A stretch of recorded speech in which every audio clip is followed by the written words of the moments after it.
I know three geniuses, well, I don't know them personally, but I know of three geniuses I love to quote. William Shakespeare, Benjamin Franklin, and Yogi Berra. Yogi Berra was the great Yankee catcher of the 50s and 60s, and he's quoted as saying, "You've got to be very careful if you don't know where you are going, because you might not get there."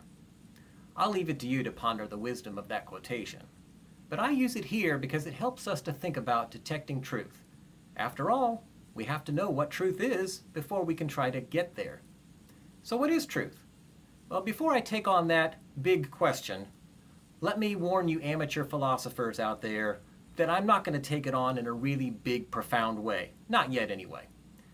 I realize that there are lots of ways of looking at truth. I realize there's a whole branch of philosophy called epistemology, which deals with ways of knowing.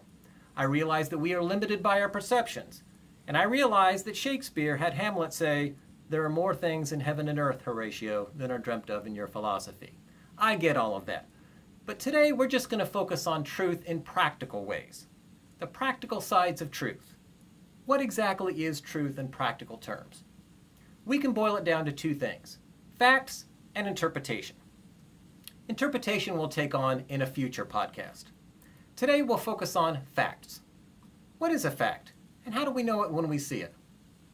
Well, a fact, roughly defined, is something that people generally regard as valid or true, something that is indisputable. Take birds, for example. We know that birds exist because we see them, and seeing is believing. We also know they can fly because we see them spread their wings and soar through the air. So we know that birds exist.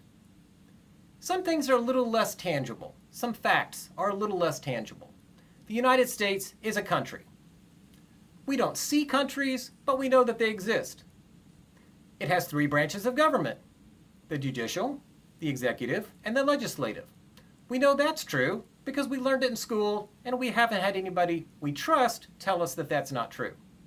And that's a key point. Trust is actually a big part of understanding facts. When someone we trust tells us it's true, we generally believe that it's true, especially if we later on see it for ourselves. But you can see how trust can get tricky. What if some people are not very trustworthy, but we think that they are? That's where we get into some of the disputes about what's facts and what's not. But the rough definition of a fact is something that we generally regard as true and something that other people we trust believe is true. The Earth is round, we haven't gone into outer space, but that generally seems to be the consensus, and we buy that as being true. There are countless facts in the world. We can't know them all, but we need to know facts when we encounter them. And we also need to know something about interpretation. We'll take that on in our next podcast.